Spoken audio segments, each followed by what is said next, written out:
da vida daquele que se permite Deus participar da vida dele. Porque muitas das vezes a pessoa ela serve ao Senhor, mas só pelos benefícios que Deus pode dar. E nós não podemos ser assim. A gente tem que servir ao Senhor pelo prazer de saber que somos chamados filhos de Deus. Né? Se hoje estamos aqui sentados, é porque eu sempre falo, os irmãos, o bom não sai do meu coração. Nós tivemos a oportunidade de poder almoçar no dia de hoje. Sentamos com a nossa família, comemos, né? Talvez alguns tiveram uma sobremesa, um cafezinho da tarde, deitaram, cochilaram, assistiram uma TV, tomaram banho e estão aqui. E isso, igreja, tem muita gente que não tem nem um pouquinho disso, nem mesmo a oportunidade de ter tido um café da manhã no dia de hoje. E nós temos tudo isso e às vezes a gente é tão ingrato. A gente é tão ingrato com o Senhor, a gente não enxerga a bondade do Pai que a gente tem. A gente não enxerga o benefício maior que é servir a Deus. Né? As pessoas às vezes acham assim, é fácil falar quando você de repente tem tudo dentro da sua casa, o celular está indo bem. Irmãos já sabem, já contei aqui, quem conhece a minha família mais de perto, a gente já passou altos perrengues na vida, e inclusive, né, o pastor é o maior testemunho disso, Oscar, que nos conhece há muito tempo, a gente veio de uma família muito pobre, muito pobre. Hoje a gente pode dizer que ainda que com simplicidade que a gente tem na nossa casa, de onde nós moramos, somos ricos, entendeu? E as pessoas não são gratas ao Senhor de lembrar de onde o Senhor nos tirou, igreja. Olha para trás e vê de onde Deus tirou você. Olha para trás e percebe até o quanto que Deus trabalhou na sua vida até o dia chamado hoje. E seja grato ao Senhor, agradeça de coração, não coloque o seu coração nas coisas dessa terra. Como a Sabrina mesmo falou, de ficar com o coração aflito, de ficar ansioso com coisa alguma. Até falei isso para a Juliana. Não fique ansioso com coisa alguma, nem com o que há de comer, nem com o que há de vestir, porque o Senhor, Ele cuida de todas essas coisas. Ele sabe da nossa necessidade antes mesmo de nós abrirmos a boca para pedir. Né? A Carol, ela mal conseguiu falar o que aconteceu com o menino aqui, porque eu sei que o coraçãozinho dela de mãe está cheio de alegria de poder ter trazido o filho dela de volta para casa. Porque isso é o que de fato importa. Se eu não estou equivocado, seu filho caiu da escada, não foi? Não?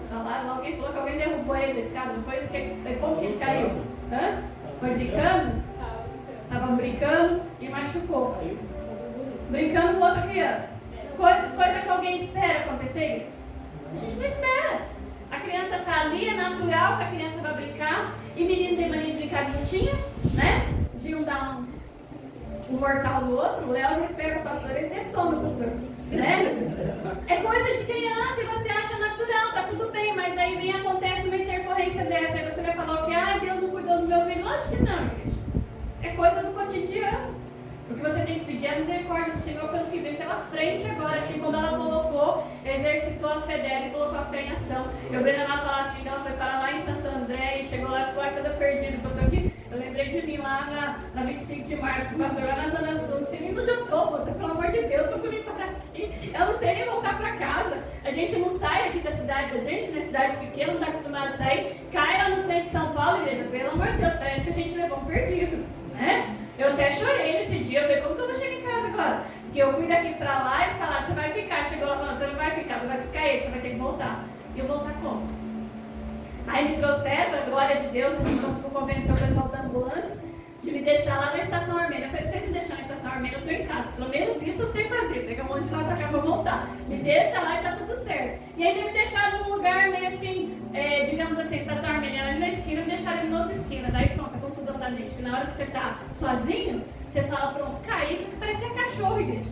E quando cai na mudança, o dono vai embora, com a malinha nas costas. Toda perdida, só pedindo para Deus para não acontecer nada de ruim, porque uma mulher sozinha, era quase 6 horas da tarde, às 5h30 mais ou menos, já estava escuro, choveu, estava com um sapatinho de salto pequenininho, mas era um saltinho assim, fui correr para não perder o ônibus, torci o pé. Se o motorista não me espera, eu estava lá em São Paulo até hoje, esperando o ônibus para voltar. Mas aí, ele teve misericórdia, esperou chegar, porque eu fui assim, ó, com a mochilinha nas costas que eu tinha levado para ficar lá. Então são coisas que a gente não pede para acontecer na vida da gente, mas que a gente tem que passar. A gente tem que passar e Deus sabe o que nós somos capazes de suportar. Deus sabe aquilo que nós podemos carregar. E muitas vezes a gente aflige o nosso coração achando que eu não sou capaz, por que eu estou passando por isso? Deus sabe. Deus sabe por que você está passando por isso. E nunca, igreja, coloque uma coisa na sua cabeça. Nunca uma prova vai ser para matar nós como servos do Senhor. A prova, ela sempre vem para fazer nós sermos mais fortes. Cada vez mais capacitados. Pode ver que a doença, quando vem na nossa vida, a gente começa conhecendo ela de aos pouquinhos, e depois você até aprende a como lidar com ela, né? Eu já sei isso aqui, uma pessoa que tem problema com diabetes, tem problema com pressão alta, tem problema de coração, tem a Rose que tem o problema dela, já sabe, eu já sei como lidar, entendeu? O Senhor, Ele prepara meios, prepara condições e prepara a nossa vida também para nós aprendermos, louvado seja Deus, a lidar com a situação. Agora o difícil é, igreja, quando nós desistimos de ter o Senhor acompanhando o nosso cotidiano, a gente vira as costas para o Senhor. Eu pedi para os irmãos colocar em Lucas 15, porque Lucas 15 é o capítulo daqueles que estão perdidos, daqueles que se perderam de alguma maneira. Eu acabei de ler Lucas 19, onde Jesus falou lá dentro da casa do publicano, de Zaqueu, né, que ele veio para os perdidos, porque esse também era um filho de Abraão. Muitas das vezes a gente acha que Deus é só para nós, porque nós estamos aqui dentro da igreja servindo a Ele. E Deus é para nós, como é para aquele que está lá na rua, jogado lá na sarjeta, perdido, por causa do vício, por causa da droga, por causa da prostituição. Deus também é para com a vida dele, porque ele está mais perdido do que nós. Só que às vezes a gente acha que nós não somos capazes de se perder porque nós estamos frequentando a casa do Senhor, não é? Mas quando nós lemos o texto aqui de Lucas 15, do versículo de número 1 ao de número 7, a gente vai ver a história da dracma perdida. Quem já viu esse texto, já ouviu falar, sabe muito bem que a mulher, ela perdeu uma das dracmas, ou seja, uma das suas joias valiosas ali dentro da sua casa. Ela não perdeu na rua, ela não perdeu no trabalho, ela não perdeu em outro lugar, ela perdeu dentro da casa, porque aquilo era importante para ela, estava guardado dentro da casa, e dentro da casa mesmo sumiu. Você nunca perdeu nada dentro da sua casa? Para pensar aí. Perdeu ou não perdeu? Porque eu já perdi. Um dia sumiu uma blusa minha, igreja. Chegou o inverno, eu gostava de usar a blusa por baixo de outras blusas, porque ela queria quem descachar essa blusa. Passou o inverno, arrumei guarda-roupa, procurei, a blusa estava lá, num lugar tão fácil. Às vezes a gente fica cego para as coisas, igreja. O inimigo muitas vezes quer ver a gente aflito, cegando a nossa mente, cegando o nosso entendimento, e as coisas fazendo se tornar grandes, justamente para quê? Para a gente blasfemar, para a gente pecar contra o Senhor, e muitas das vezes até para a gente desistir. Essa mulher, ela não podia, louvado seja Deus, passar a vergonha de outras pessoas de fora, saber o que ela havia perdido dentro da casa. E o triste é o crente que serve a Deus e se perde dentro da casa. E tem crente servindo ao Senhor que está se perdendo dentro da casa. Ele acha que ele tem tudo, mas ele não tem, ele está perdido dentro da casa do Senhor. E nessa noite a mensagem que o Senhor traz para nossas vidas é que Jesus veio para todos aqueles que estão perdidos. E se você nessa noite, você está se sentindo dessa forma, eu estou servindo a Deus, mas eu já não consigo mais me conectar. Já não é mais como era antes, eu já não sinto mais a presença, eu já não sinto mais alegria, eu já não sinto mais a unção do Espírito Santo. Eu sento na cadeira, é uma frieza só, e isso é estar perdido dentro da casa. Você está servindo a Deus, mas você não tem colocado Deus como o principal na sua vida, louvado seja Deus. Essa mulher, a palavra do Senhor vai falar que ela procura com diligência dentro da casa, varrendo tudo, tirando tudo do lugar, até encontrar aquilo que estava faltando. Quem sabe nas nossas vidas o Senhor não está requerendo nós começarmos a fuçar algumas coisas, tirar algumas coisas, tirar aquilo que está sobrando, porque às vezes, igreja, o que atrapalha nós servirmos a Deus é justamente as sobras. A gente olha, disso aqui eu não me desfaço, mas é disso aí que Deus quer que você se desfaça. Isso daqui não tem importância, mas é disso daí que Deus quer que você elimine da sua vida.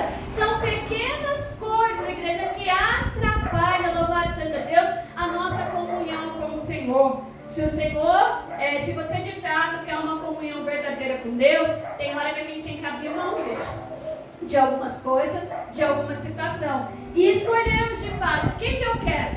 Eu quero realmente o Senhor? Eu quero realmente uma conexão com os céus? Quando eu tinha os meus problemas com o pastor ele ficava lá nos seus dias de bipolaridade dele lá, né? Olha, tá com esse sorriso largo,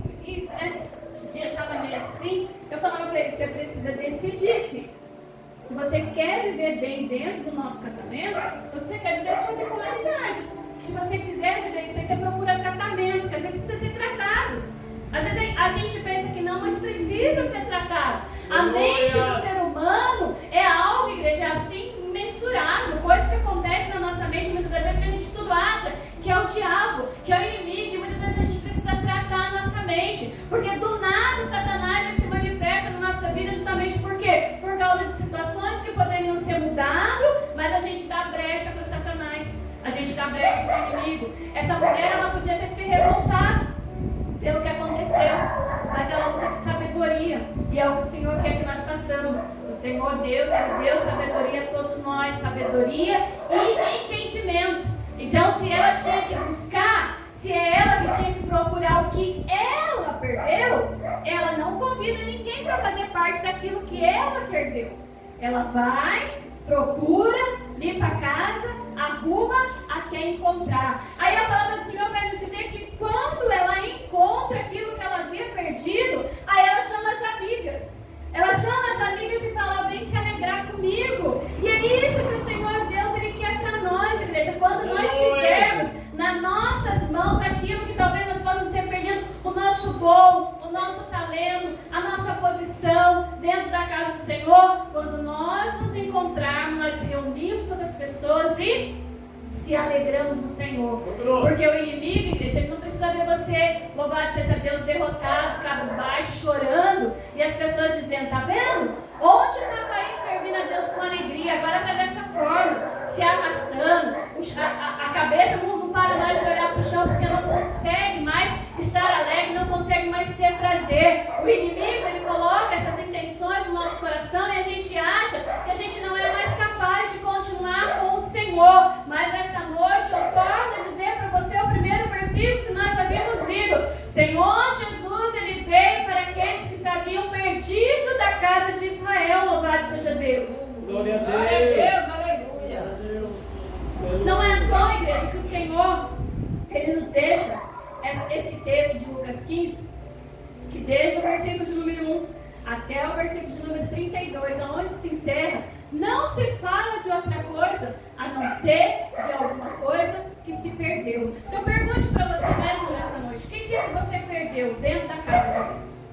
No meio do seu casamento, no seu trabalho, com as suas amizades, com a sua família? O que é que você perdeu que você precisa, louvado seja Deus, de encontrar novamente para que você tenha alegria? Aí quando nós chegamos aqui, igreja, no versículo de número 8, o Senhor Jesus, perdão, igreja, porque eu falei os versículos ao contrário, já falei da terra perdida, a gente volta para cá. Versículo de número 1 aqui, a gente vai falar sobre a ovelha perdida, a ovelha que se perdeu. Os irmãos perdoam, eu falei o texto pelo versículo errado. Mas, no entanto, é a mesma coisa.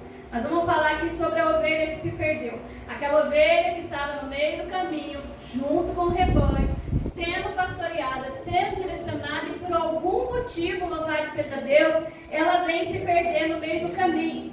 O Senhor Jesus, Ele começou essa narrativa dessa parábola justamente falando da ovelha perdida. E Ele vai dizer aqui, ó, louvado seja Deus, versículo de número 4. Qual dentre vós é o homem que, possuindo 100 ovelhas e perdendo uma delas, não deixa no deserto as 99 e vai buscar a que se perdeu até encontrá-la? Ou seja, o pastor, entendendo que está faltando uma ovelha, ele vai ao encontro dela, e a Bíblia diz que ele vai ao seu encontro até encontrar essa ovelha. Versículo 5. Achando-a, põe sobre os seus ombros cheio de júbilo, e indo para casa, riam os amigos e os vizinhos, dizendo: alegrai-vos comigo, porque achei a minha ovelha perdida. Digo-vos, porém, que haverá maior júbilo no céu por um pecador que se arrepende do que por 99 justos que não necessitam de arrependimento. Igreja, eu estava lendo, e os irmãos talvez já tenham ouvido falar a respeito disso, que quando uma ovelha ela se torna rebelde, porque para a ovelha se perder no meio do rebanho, ela tem que ter encontrado alguma coisa mais interessante para ela sair do caminho. E isso às vezes se chama rebeldia. Porque caso contrário, não, a ovelha ela conhece a voz do seu pastor, e se o seu pastor está falando, vamos por aqui. Inclusive, né, se os irmãos estudarem a respeito, vão ver que o pastor está sempre ligado em abrir caminhos, louvado seja Deus, justamente para que todas as ovelhas sigam numa mesma mesmas trilhas e elas não venham ficar nenhuma para trás. Essa uma bendita que se perdeu aqui, ela encontrou alguma coisa que chamou a atenção dela e ela se deixou levar e saiu do caminho. Só que a Bíblia diz que o pastor, quando encontrou a ovelha, ele colocou ela nos ombros, né? Aí você vai estudar a respeito, sabe o que acontece, querido? Para um pastor pegar e colocar uma ovelha que às vezes está rebelde, que está perdidinha aí nos ombros, ele tem que quebrar a perna da bendita das ovelhas. E às vezes a gente fala assim, nossa, eu estou esperando o meu pastor aqui. Você está esperando que o seu pastor te traga nos ombros? Ele pode até trazer, mas primeiro ele vai quebrar suas pernas. E quebrar, igreja, dói. Ninguém quer ser quebrado. Ninguém quer ser machucado. Porque o que a gente espera, o que a gente espera serão parados. Só que quando a gente está na rebeldia, a gente não ouve ninguém, a gente não aceita conselho de ninguém, a oração de ninguém serve. Quem que nunca passou por esse momento de fase de rebeldia contra o ministério, contra a igreja, contra o pastor? Ah, eu não quero ver ninguém, não quero ouvir ninguém, eu quero só ficar no meu canto. E a pessoa fica ali intocável. Tudo que você fala para ela, se ela vem na igreja, então num dia que de repente você resolveu ministrar uma palavra que aperta um pouco mais, ah, tá jogando pedra, tá sendo contra mim. Por quê? Porque o coração, louvado seja Deus, está dentro da rebeldia. Só que daí o Senhor vem nos ensinar, igreja, que muitas das vezes vai ser necessário a gente ser quebrado. E para quebrar, dói. A gente machuca, a gente sente, mas é necessário. É necessário. Muitas das vezes a gente fala assim, eu não gostaria de passar por isso que eu estou passando. Aí a gente lê lá Jeremias 18, e a palavra vai falando para nós sobre o vaso que foi feito ali na mão do oleiro e ele se quebrou. Estando o vaso na mão do oleiro depois de quebrar, o oleiro veio que o vaso se quebrou, ele vai fazer o outro, né? Conforme bem lhe pareceu fazer. E Deus está comparando justamente o vaso ali quebrado na mão do oleiro, está comparando a casa de Israel, está comparando o povo de Israel. E nós entendemos que Deus estava mostrando o quê? Que se nós, como igreja, como povo de Deus, estivermos na mão do oleiro, ainda tem conserto. O triste é quando nós nos encontramos fora do oleiro, fora do aprisco, porque na mão do oleiro tem conserto e dentro do aprisco tem cura, igreja. Se esta ovelha, ela é trazida, carregada pelo pastor e devolvida para o meio das outras 99, é porque havia cura para aquela ovelha. Havia, louvado seja Deus, um lugar reservado para ela, porque com certeza chega assustada, né? Quando a gente tira as pessoas do meio de convívio, quando traz de volta, chega toda receosa, né? É igual a Inácio Calzeira quando voltou para cá, chega toda assim, com vergonha, não é? A gente fica todo perdido, a gente fica receoso. Só que o importante é o quê? É que a gente venha acolher. Aleluia, nós, como igrejas, temos que aprender a acolher, aprender a abraçar. Porque quem veio de fora, que precisou ser quebrado, já está sofrendo, não precisa sofrer mais. Verdade, e muitas das vezes a gente quer achar que a gente pode falar, né, alguma coisa com a pessoa, ter autoridade para colocar o dedo na cara também. Você saiu, você fez, aconteceu. Não, nós temos que entender que se Jesus falou, eu vim para todos aqueles que estavam perdidos da casa de Israel, se ele veio pelo perdido, e ainda a Bíblia vem me dizer aqui, ó, que há muito júbilo no céu por um pecador arrependido do que por 99 justos que não precisam de arrependimento. Muitas das vezes os que estão dentro da casa do Senhor já se agem de uma maneira que não precisam mais se arrepender de nada. E o que vem lá de fora, ele vem machucado, vem ferido, ele senta para ouvir a palavra, para receber, e ele fala, eu preciso ser curado, eu preciso ser transformado. Então, igreja, quando nós já lemos as duas parábolas, aí a gente vai entrar para a parábola de número 3, que é a que eu mais gosto, que é justamente a respeito do filho pródigo. E eu, pensando a respeito dessa parábola, eu estava pensando como que o amor de Deus ele é tão grandioso, né, para nossas vidas. Como que o amor de Deus, assim, não dá para você medir o amor de Deus pela minha vida, pela sua vida. Às vezes alguém tem a bobeira de pensar assim, faz só um pouquinho, igreja. Glorifica a Deus aí no nome de Jesus. Glória a Deus. Glória a Deus. Santo és tu, Senhor. Aleluia.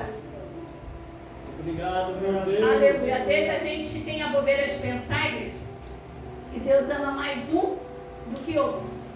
E não é dessa forma. O Senhor, Ele ama todos iguais, desde que nós também tenhamos essa disposição de querer Deus de igual forma que o outro irmão da esquerda ou da direita. Porque muitas das vezes, é como eu falei, a gente quer Deus só pelos benefícios que Ele pode fazer. Né? E a gente tem que aprender aqui ao que diz o versículo que Jesus ensinou sobre os mandamentos: amar a Deus sobre todas as coisas e ao nosso próximo como a ti mesmo. A gente fala assim, nossa, mas como é difícil a gente concluir o segundo mandamento, que é amar o próximo a si mesmo. Se você amar a Deus sobre todas as coisas, igreja, o próximo você ama literalmente, porque o próximo, ele é criação de Deus. Então, se você está amando Deus sobre todas as coisas, o que o próximo fez para você ou deixou de fazer, não vai fazer diferente, porque o seu amor por Deus, ele supera tudo isso. E muitas das vezes a gente acha que não, que a gente não é capaz de amar, e é simples. Se não está conseguindo amar o irmão e a irmã que a gente vê na terra, carnalmente, convive com ele todo dia, como que a gente pode ter hipocrisia de falar que a gente ama um Deus que a gente nunca viu? Verdade, meu Deus. Glória. Aí a gente enche o peito para dizer, eu amo Deus, né? O Senhor é tudo na minha vida. Ah, mas eu não amo a irmã Yasmin. A irmã Yasmin pisou na bola comigo. Como assim, igreja? Você já viu Deus? Pensa aí um pouquinho, como que às vezes a gente é hipócrita. Eu não falo pela igreja, eu falo por mim, falo por todos nós. Como que a gente usa de vãs palavras? Porque é fácil a gente dizer que a gente ama o Senhor, e como que eu não posso amar o meu irmão? Ah, mas você não sabe o que ele fez para mim? E você sabe o que o povo de Israel fez com Jesus até que ele esteve para a cruz? Nós não éramos nem para estarmos nesse meio. Jesus teve misericórdia dessa vida e nos colocou enxergar no meio para que nós pudéssemos ter direito à salvação, senão nós não teríamos direito à salvação. Eu e você não é o povo eleito, a nação escolhida, o povo santo que a Bíblia fala, não. O povo eleito, a nação escolhida, o povo santo, o povo exclusivo de Deus, é a nação de Israel, os filhos de Israel. Louvado seja Deus, aonde o Senhor escolheu. Só que a gente sabe que eles o rejeitaram. Então Deus nos deu uma linda oportunidade. Uma linda oportunidade que muitas das vezes a gente, louvado seja Deus, a gente esquece de agradecer ao Senhor. Quem não conhece aqui a parábola do filho pródigo vai falar sobre um homem que tinha 2 filhos, e a Bíblia diz que o mais moço pede para o seu pai a sua herança, pede para que o pai venha vender ali a herança e dividir a parte que cabia a ele, né? Louvado seja Deus. Até aqui toda a igreja conhece sobre isso, né? Louvado seja o nome do Senhor. Aí eu lendo aqui, igreja, versículo de número 13, está dizendo assim, pelo menos aqui na minha tradução: passando não muitos dias, o filho mais moço, ajuntando tudo o que era seu, partiu para uma terra distante. Igreja, a Bíblia está dizendo que passou alguns dias, não está? E ele pediu herança para o pai, não pediu? Para poder sair da casa, né? Ele não teve tempo para pensar a respeito? Ele não teve tempo para pensar se aquilo era conveniente que ele estava fazendo? Não. Muitas das vezes a gente toma atitude impensada, sem freio, e vai fazendo as coisas. E depois a gente culpa Deus. Aí chega numa situação dessa, como já aconteceu com muita gente, eu louvo a Deus que eu posso falar por mim. Nunca saí do caminho do Senhor, nem sei o que seria de mim sem Deus. Mas tem gente que já serviu a Deus, foi, voltou e hoje está servindo de novo, está firme com o Senhor. E louvado seja Deus por isso. Mas infelizmente tem muita gente que chega a determinado tempo, começa bem, mas chega no meio do caminho, vem a ficar cansado. Não é à toa que a palavra do Senhor no livro de Abacuque, a oração de Abacuque é o quê? Para pedir avivamento para a obra de Deus no meio do tempo. Para que o Senhor trouxesse ali avivamento para o povo no meio do tempo. Por quê? Porque no meio do tempo as coisas ficam difíceis. Namoro no comecinho é bom, mas vai passando um tempo, você vai começando a ficar meio assim. Casamento nos primeiros anos, meu Deus, eu fico de casa, porque eu pedi para Deus, né? Por que eu casei antes? Só que chega no meio do tempo, você fala, meu Deus, por que eu casei?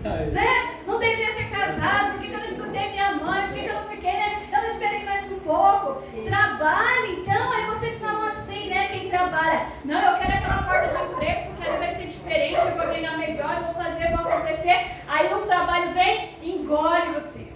Engole você por causa do horário, engole você por causa de encarregado, engole você por causa da turma que trabalha com você, e você fala, meu Deus, como que eu vim parar aqui?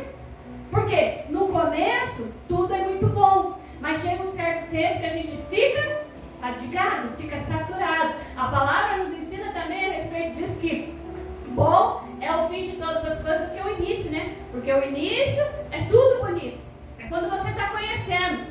Mas o fim é realmente quando se vai dar aquilo que você iniciou lá atrás.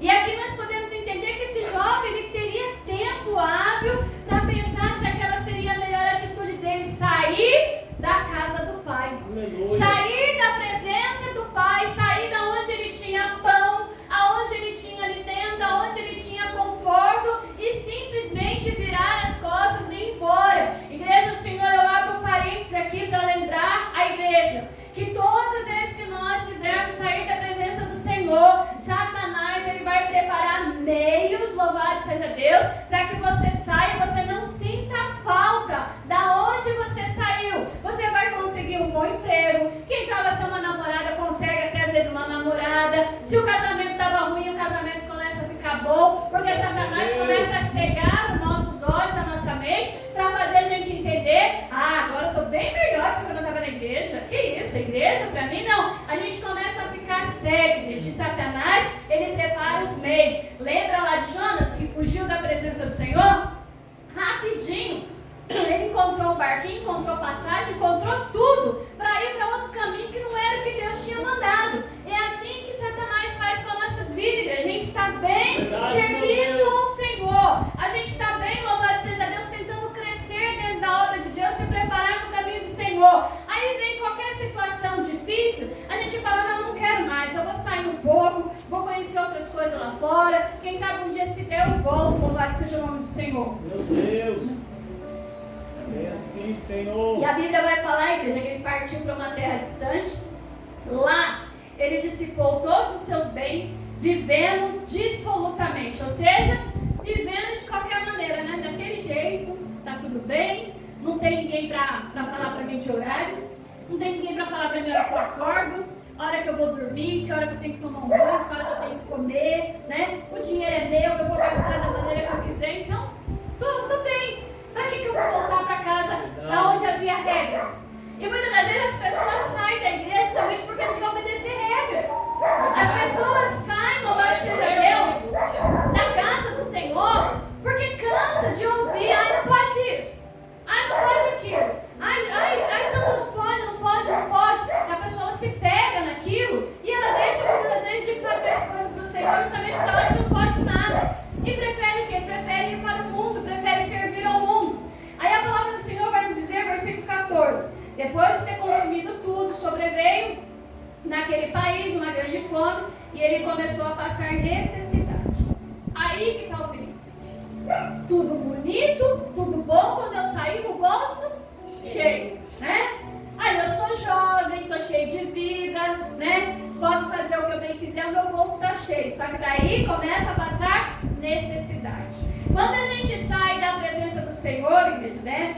A gente tem a tendência justamente a achar que está tudo bom e chega um certo momento da nossa vida, a gente começa a ver que vai nos faltar o quê? Vai faltar a alegria que a gente tinha quando a gente serviu o Senhor. Vai faltar aquela disposição, aquele ânimo, louvado seja Deus, que a gente tinha quando a gente servia o Senhor. Aquele prazer, de repente, de dobrar os joelhos para orar, você não vai ter mais. Leitura da palavra, então, nem se fala, porque a gente passa longe da Bíblia. Tem gente que sai da presença do Senhor, já pega logo, já entra mesmo em vício, em coisas justamente para mostrar, né? Olha, eu estou assim, não me chame para a igreja, não me convide, porque eu estou fumando, eu estou bebendo, eu estou fazendo, eu estou acontecendo. A pessoa que ela quer mostrar. Ela quer mostrar de alguma maneira que ela abandonou tudo. Mas muitas das vezes o coração dela está machucado, está triste. Tudo que ela queria era ser encontrada. Louvado seja o nome do Senhor. Só que para isso acontecer, igreja, muitas vezes a gente tem que reconhecer o nosso erro. E quando ele viu que ele estava passando necessidade, versículo 15. Então ele foi e se agregou a um dos cidadãos daquela terra, e este o mandou para os campos a guardar porcos. Ali ele desejava fartar-se das alfarrobas que os porcos comiam, mas ninguém lhe dava nada. Oh, coisa triste. O porco tendo mais comida do que o pobre come. Queria comer aquilo que estava sendo servido para o porco, porque ele já não tinha mais nada. Está vendo que bonitinho? O que Satanás fez? No comecinho estava tudo muito bom.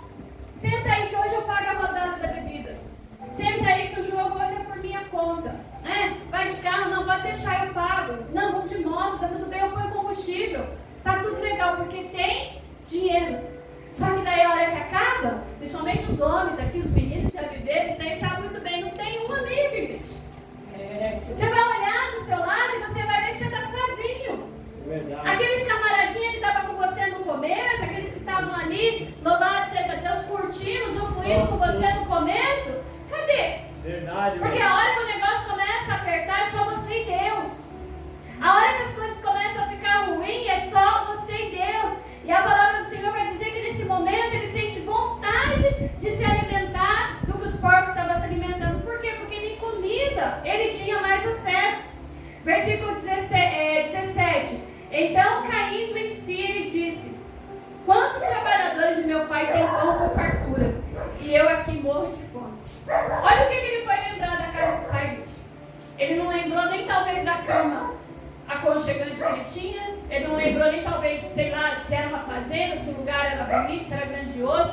Ele lembrou que os jornaleiros, os trabalhadores do seu pai tinham pão com fartura na sua mesa. Então a casa do pai era tão abençoada que não faltava nem para os servos. Está entendendo? A casa do pai é um lugar de restituição, de bênção sobre as nossas vidas. Se eu tenho para mim, eu tenho para quantos chegarem, porque Deus dá sobre as nossas vidas, como já foi falado aqui nessa noite, muito mais daquilo que nós podemos pensar, igreja. Às vezes a gente acha que o que nós temos é pouco e não é, igreja. Eu já falei isso aqui. Deus nos dá o suficiente, não dá nem mais e nem menos, louvado seja Deus. Quando o Senhor nos ensina a orar a respeito do Pai Nosso, justamente Ele vai falar sobre o pão de cada dia. Você não precisa pedir pelo pão de amanhã, desde que você tenha o pão de hoje. Porque o que vale é o pão de hoje. Você não sabe se você tem amanhã. Então o pão de hoje é o que vale. Então glorifique a Deus por ter o pão de cada dia. O pão de hoje é a sua necessidade. A sua necessidade diária o Senhor conhece qual é. Tanto que o Senhor nos ensina que não é para se preocupar pelo dia de amanhã, porque cabe a cada dia o seu mal. Amanhã possa ser que venha uma situação muito mais difícil e nós estamos aqui sofrendo por antecedência. Não, vamos viver hoje. Se hoje eu tenho alegria, eu vou rir, eu vou glorificar, eu vou agradecer. A Larissa mesmo falava, minha mãe parece que é doida. Lá na igreja, ela fala toda séria. Em casa, lógico, eu tô com a minha família, eu tô com os meus filhos. Eu tiver que rolar no chão para dar risada, que acontece isso lá em casa, viu, querido? Tiver que rolar no chão para dar risada, eu vou rolar, eu não tô nem aí. Porque eu quero viver o hoje. Amanhã possa ser que o Senhor recolha a minha vida e eu não tive a oportunidade de sentar com o Leonel, de ver um Chaves que ele gosta, de rir junto com ele, de querer jogar videogame com ela. Eu queria colocar ela para jogar videogame no carrinho, né? Você acha que tem um negócio desse bem? Não vou, deixa eles aí. Arrumaram um volante lá e queria que eu colocasse. Eu acho que eu não lembro mais nem porque troca a marcha, nem no próprio carro, porque o carro é automático, né? Eu vou trocar no videogame, o carrinho não vai sair do lugar. A gente tem que aproveitar as pequenas oportunidades.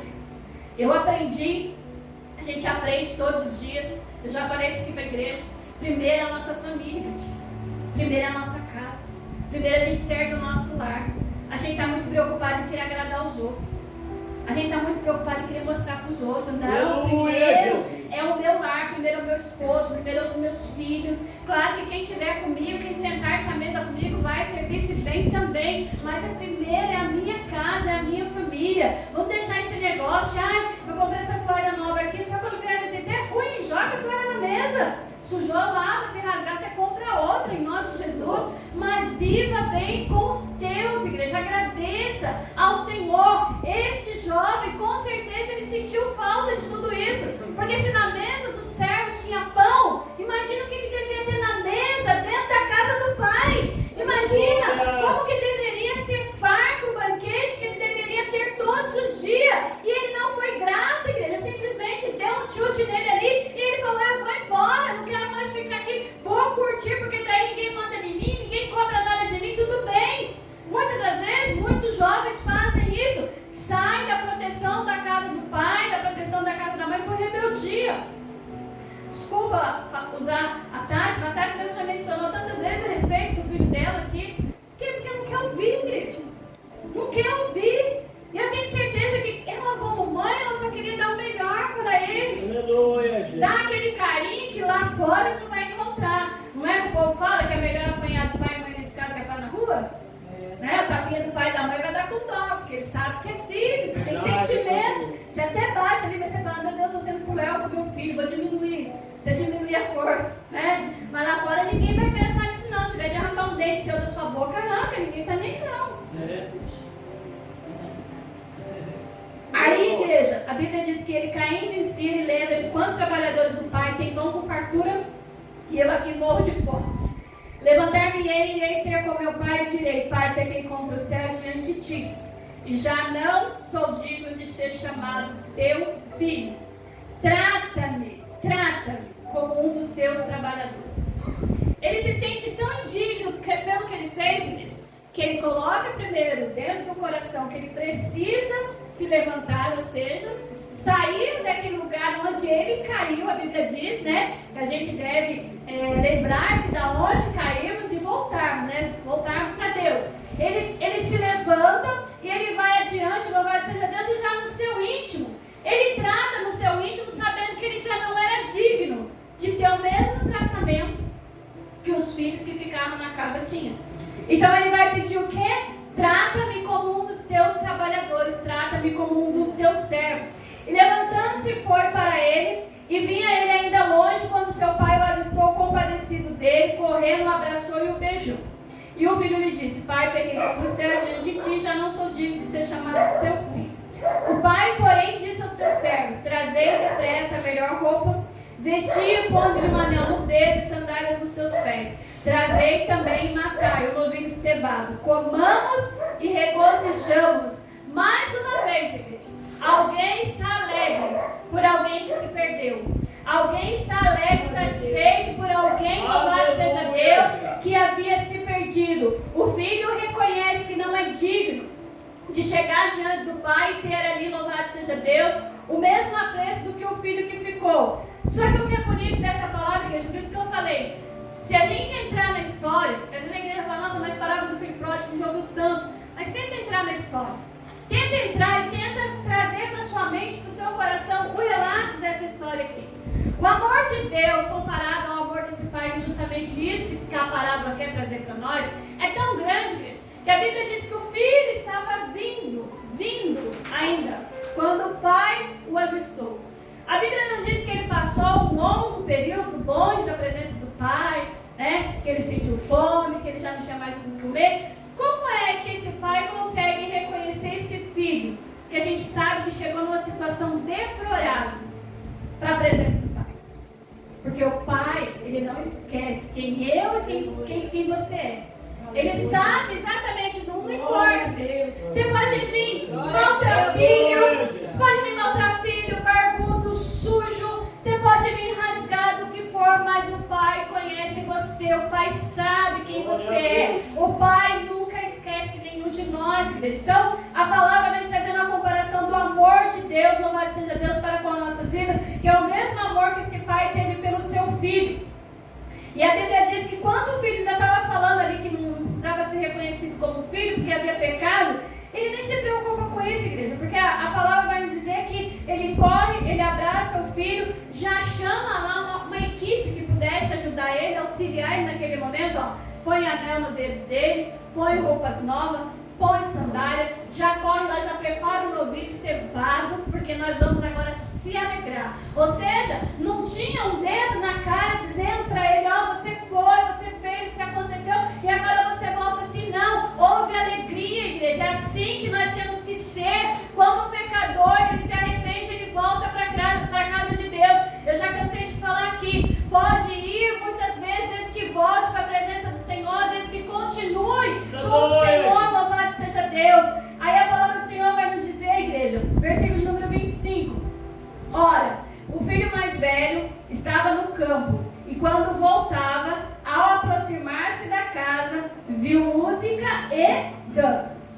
Chamou um dos criados e lhe perguntou o que era aquilo.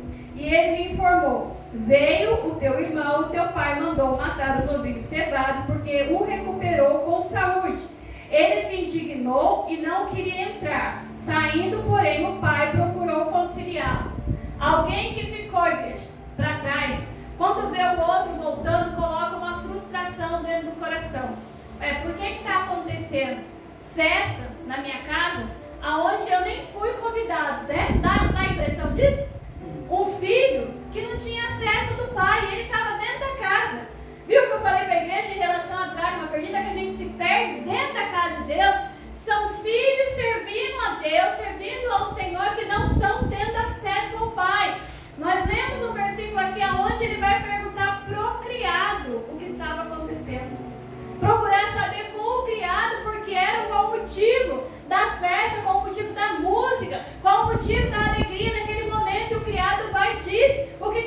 acontecendo, que era o irmão que havia voltado. E ao invés dele se alegrar pela situação, a Bíblia diz que ele se indigna. Ele fica com o coração ali, louvado seja Deus, ter voltado. E o pai ainda tenta procurar conciliá-lo. Versículo 29. Mas ele respondeu ao seu pai: há tantos anos que eu te sirvo, sem jamais transgredir uma ordem tua, e nunca me deste um cabrito sequer para alegrar-me com meus amigos. Vocês nunca ouviram uma frase dessa na igreja, não, né? Nunca ouviu ninguém falando isso, não, né? Ah, para esse aí, agora o pastor, né? Pastor, a igreja, né? A gente nunca ouviu isso, né? Imagina, né? É exatamente isso que a gente ouve, gente. A pessoa sai, volta muitas vezes destruída, procurando apoio, e em vez dos que ficaram a apoiar, ficam com o coração indignado, justamente porque ele vai ver que aquele está recebendo o quê? Recebendo abraço, recebendo apoio, recebendo carinho, louvado seja Deus, e ao invés de a gente colocar o nosso coração alegre, a gente se constrange, a gente fica indignado. E este filho vai cobrar do pai, dizendo: olha, eu nunca transgredi, né? Mas ficou o seu pastor falando: ó, pastor, eu sempre tive nos cultos, ó, pastor, eu sempre fiz, eu aconteci, eu nunca transgredi, e o Senhor nunca matou um cabrito sequer para me alegrar com meus amigos, requerendo, igreja, aquilo que já era dele. Está entendendo o que eu estou querendo dizer? Está aqui, é seu, não aproveita porque não quer. Se outros chegarem a aproveitar, não tem do que reclamar, louvado seja o nome do Senhor. Aí o pai vai dizer, versículo de número 31. Então lhe respondeu o pai: meu filho, tu estás sempre comigo e tudo que eu tenho é teu. Igreja, nós estamos todos os dias servindo o Senhor. Todos os dias na casa do Senhor. Tudo que Deus tem, tanto para nós que estamos aqui, como para outros que vierem, é para nós aproveitarmos, igreja. Não é para nós pegarmos e deixarmos de lado a presença de Deus, o prazer pela oração, o prazer pela palavra, o prazer pela salvação, o prazer por evangelizar, a alegria numa adoração do louvor. Não é deixarmos de lado, não, igreja, nós sentimos prazer justamente para que quando outros vierem, a gente não sinta nada de falta, porque a gente está desfrutando daquilo que o Senhor nos deu. Desfrute daquilo que Deus deu na sua vida, louvado seja o nome do Senhor. Versículo de número 32. Entretanto, era preciso que nós regozijássemos e nos alegrássemos, porque esse teu irmão estava morto, reviveu, estava perdido e foi achado. A concepção do pai, igreja, já era que o filho estava morto. O filho havia saído, havia se perdido, e o pai tinha concluído que o filho estava morto. Mas quando ele percebe que o filho está vivo, igreja, ele não vai pensar em jogar nada na cara do filho, não. Ele vai ter alegria, ter prazer. Então ele chama todo mundo mais uma vez, né? E coloca todos à mesa para se alegrar com ele pelo filho que estava morto, mas reviveu, pelo filho que estava perdido, mas foi achado. Eu concluo aqui dizendo, igreja, nós lemos 3 parábolas. Em todas as 3, o Senhor está nos mostrando que nós devemos ter alegria quando alguma coisa ou alguém que se perdeu foi encontrado. Não é para nós nos indignarmos, não é para nós colocarmos no nosso coração para fazer indagação que não vem da parte de Deus, mas justamente para a gente sentir alegria, sentir prazer, né? Que bênção seria hoje se essas cadeiras estivessem todas cheias de pessoas que um dia estavam aqui conosco e foram embora. Toda vez que vier um abraço, igreja, não deixa se perder, porque o próprio Jesus, quando ele falou a respeito de Zaqueu, o publicano, estava todo mundo falando: mas aí se senta com um pecador, se senta com qualquer um, né? Todo mundo questionando Jesus, e Jesus vai dizer o quê? Este também é filho de Abraão, e eu vim para aqueles que estavam perdidos. Foi para isso que Jesus veio, amém? Eu gostaria que a Larissa colocasse ali um louvor. Eu já vou entregar aqui a palavra para o pastor, amém? Louvado seja Deus. Coloca aí, Larissa. A história continua. Janaíne, louvado seja o nome do Senhor. Glória a Deus, aleluia. Coloque-se de pé, abre o seu coração do Senhor. Ouça que o Senhor ainda continua falando através deste louvor nesta noite. Em nome de Jesus. Aleluia. A história continua. Aleluia.